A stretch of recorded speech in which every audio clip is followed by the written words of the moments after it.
Outro dia chegou ao meu conhecimento um acontecimento irrelevante em si mesmo, mas significativo como imagem do estado de coisas na dita cultura brasileira. Foi quando aquele rapaz da USP, o Christian Dunker, que o pessoal chama de Christian Donkey, comparando o meu currículo com o do Fernando Haddad, chegou à conclusão de que ele é um grande intelectual e eu sou um João Ninguém, porque ele tem não sei quantas citações no Google Scholar, e eu só tenho 2 ou 3, ou nenhuma, nem sei. A coisa me pareceu extremamente significativa pelo seguinte: eu não sou um profissional universitário, eu não pertenço ao mundo acadêmico de maneira alguma, eu não tenho por que fazer currículo para impressionar meu chefe, e eu simplesmente nunca publico nada em revistas acadêmicas, a não ser quando me convidam, que foi o caso aqui da revista Dartmouth, quando me convidaram a escrever alguma coisa sobre o Otto Maria Carpo, e outra ocasião na Romênia. Foi as duas únicas vezes que eu escrevi numa revista acadêmica porque me convidaram.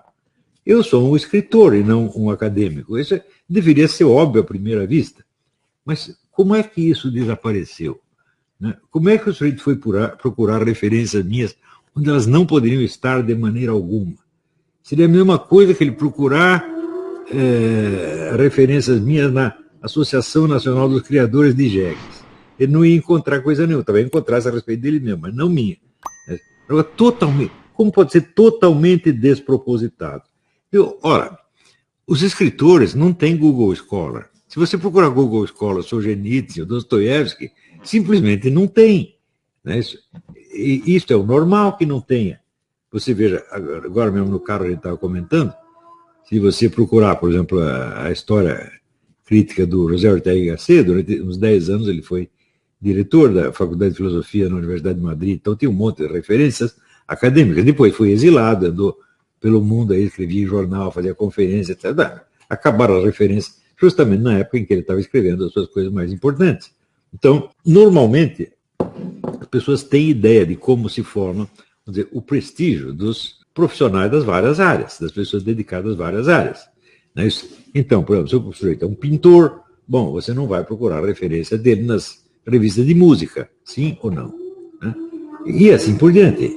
O Google Scholar e publicações semelhantes, ele representa, vamos dizer, a escala de credibilidade dos vários autores conforme as suas citações em revistas acadêmicas. Então, isso vigora, por exemplo, para a área de física, para a área de matemática e para a área de filosofia também, para a área de história, são revistas especializadas da área. Então, toda vez que o sujeito publica alguma coisa ali, existe uma revisão pelos pares primeiro, quer dizer, aquilo passa por vários conselheiros da revista para ver se pode ser publicado. A partir da hora que é publicado, existe a reação crítica e assim por diante. Isso é normal na profissão acadêmica. Qual é o equivalente disso no mundo das letras? No mundo dos escritores que não estão ligados a nenhuma instituição universitária e não tem por que fazer currículo universitário. É o que se chama, tecnicamente, fortuna crítica. Todos os com alguma cultura literária, por mínima que seja, tem que saber o que é a fortuna crítica. É o conjunto do que os críticos e apreciadores e estudiosos e leitores escreveram sobre uma determinada obra. Se você pegar lá, por exemplo, a pequena bibliografia crítica da literatura brasileira, do Otto Maria Carpo, né? Ele é baseado, cada capítulo, o nome do escritor, tem um resumo da fortuna crítica a respeito. E havia até uma editora no Brasil que publicava uma série chamada Fortuna Crítica, que era a Fortuna Crítica, o Graciliano Ramos, Manuel Bandeira, etc, etc, etc. Né?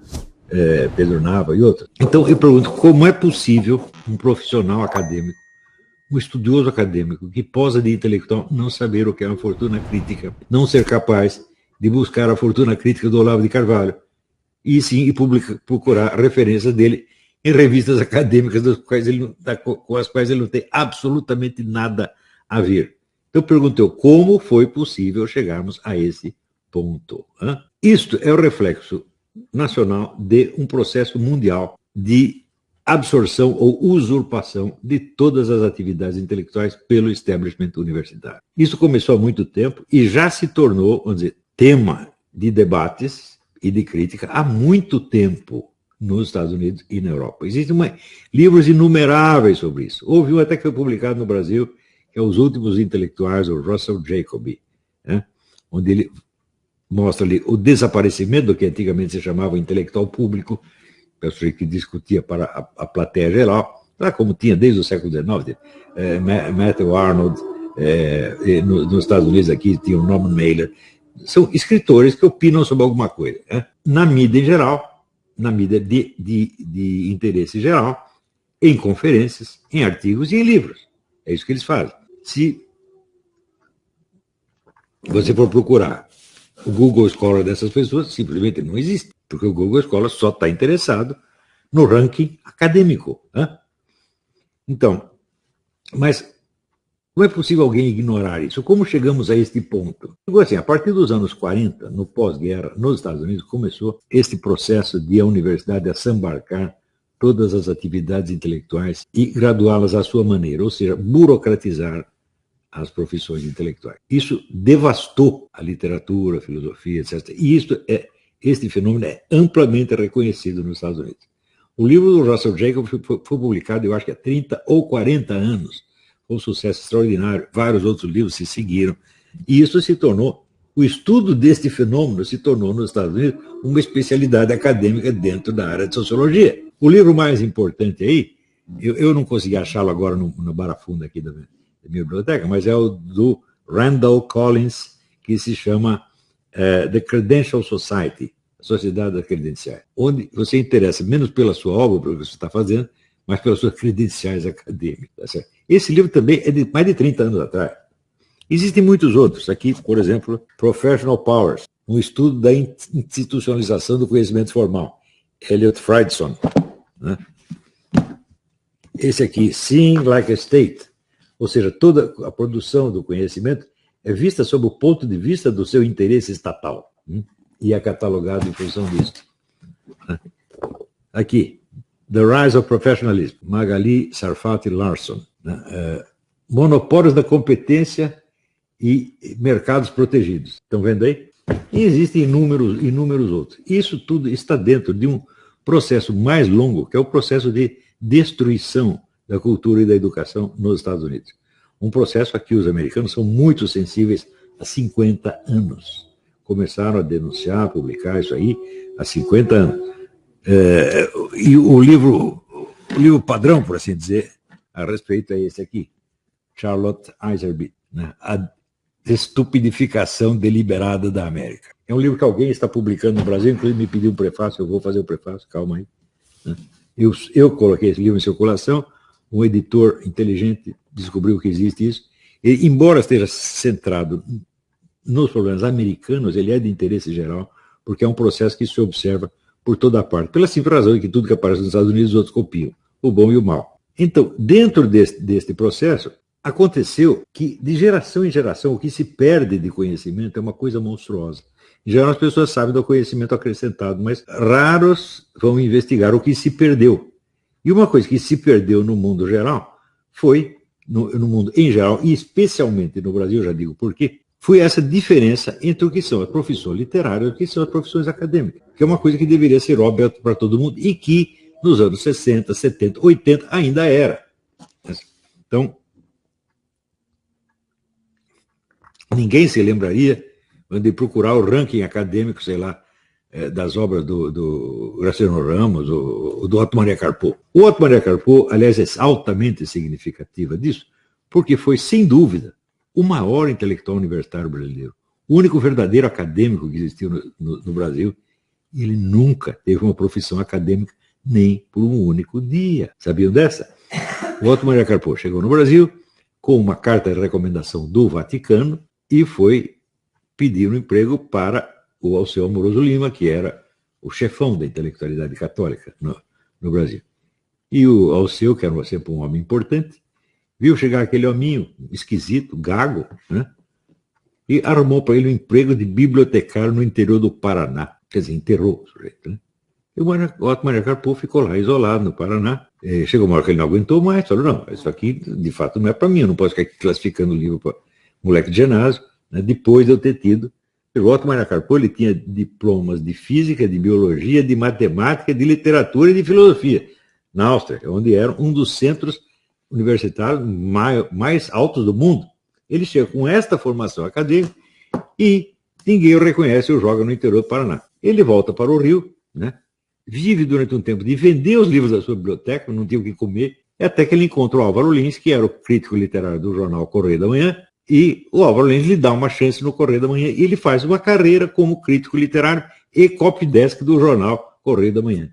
Nunca ofereceram um emprego acadêmico para este homem. Não tem ninguém com uma formação universitária como a dele no Brasil, né? Mas, é o que eu penso, ele tinha que oferecer para esse cara, pela formação dele, no mínimo uma reitoria. Quer dizer, ele era um homem do mundo acadêmico, transplantado para o jornalismo por falta de oportunidade.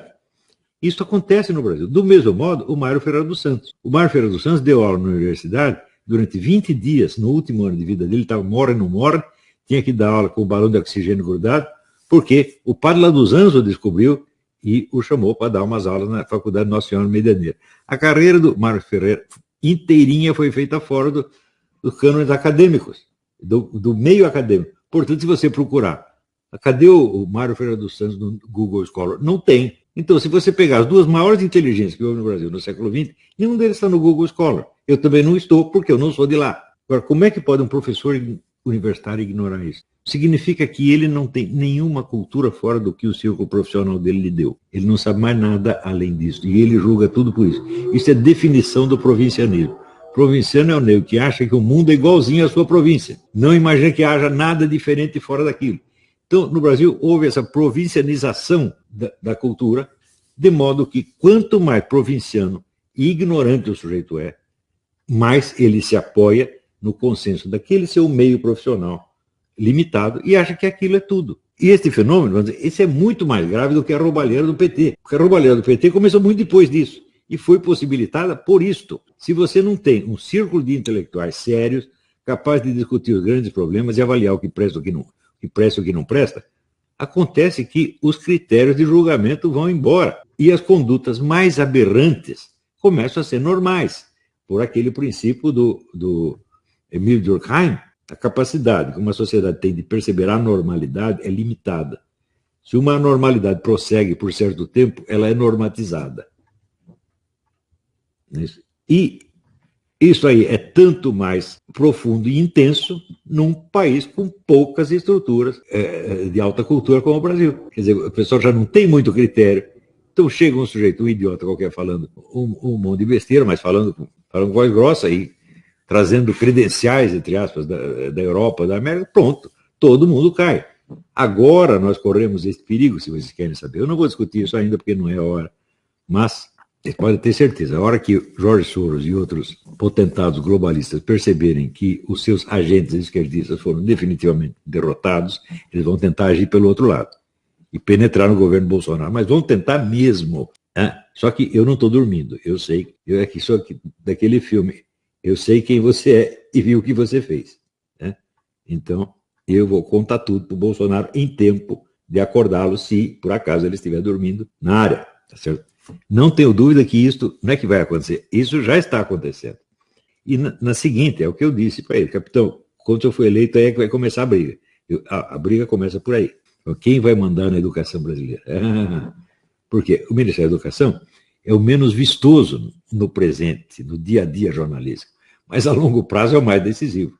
O que você está ensinando para as crianças hoje é o que o país vai ser dali 30 anos. O Brasil de hoje, com toda essa roubalheira, criminalidade, 70 mil homicídios por ano, narcotráfico, roubalheira, etc., etc., é a educação dada a essa geração 30 anos atrás. Né? Então, pessoas educadas nos cânones dos anos 60, 70, tipo Zé Dirceu, Frei Beto, né? Haddad, né? Eles são frutos da educação brasileira. E a educação brasileira, na época, achava assim que a única coisa decente era ser comunista. O resto era tudo horrível e, portanto, o que você fizesse contra eles era tudo permitido. Então, veja, o Brasil é muito frágil perante a indústria estrangeira dos prestígios. O sujeito chega falando da Universidade de Harvard, de Yale, etc. Meu Deus do céu, ele come o Brasil. Dão tudo pro cara. Né? E a ideia é dizer, não, isso é uma coisa de primeiro mundo. É tecnologia de ponta. É state of the art. As pessoas caem de joelho e de quatro. Sobretudo os nossos generais. Né? Eu não conheço no mundo cagaço maior do que um general tendo a opinião da mídia chique. O sujeito cai de joelho. Por quê? Os militares brasileiros, eles não têm vida social. Não é como o militar americano, que todo lugar onde você vai está cheio de milico. Ali tem o Rotary Club na esquina, está o general fazendo conferência, ali tem a escola, tem o general que dirige a escola, na lista dos deputados, metade é milico aposentado. Os milicos em toda parte, né? Aqui você vai no restaurante, ela desconto para militares, toda loja e restaurante tem isso aqui. Então, os militares fazem parte da vida da trama social americana. No Brasil, não. No Brasil, os militares vivem isolados na academia, só convivem uns com os outros, ou na academia, ou no quartel, ou no clube militar, tá certo? Tem uma linguagem própria, tem códigos próprios de conduta, um entende o outro entende um, mas do mundo de fora não entende nada. Então, se aparece alguém de fora, sobretudo da mídia ou do show business, eles ficam aterrorizados e fazem tudo o que o sujeito quer. Se for mulher, então, nem se fala. Uma atriz da Globo, né, ela assume o comando das Forças Armadas na mesma hora, instantaneamente. Isso eu vi com esses 2 olhos. Isso é um bando de caipira, ou generais brasileiros, vocês são os caipiras. Vocês não têm prática da vida social. Né?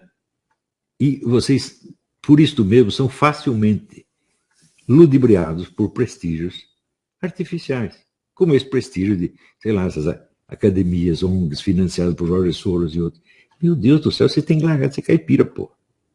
Nós não temos nada a receber dessa gente. Esse pessoal não tem nada para nos ensinar. Se você pensou que é Harvard hoje, pensa bem.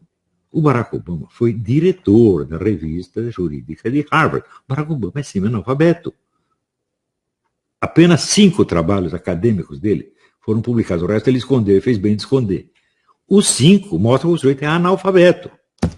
Né? Esse era o diretor da revista jurídica de Harvard. E você leva essa porcaria a sério. Né? O que é o grande cérebro jurídico de Harvard? Ronald Dworkin. Né? É um charlatãozinho. Coitado. Um coitado mesmo. Quer dizer, eu não tive tempo ainda de dar umas aulas sobre o Dworkin. Um dia eu vou dar.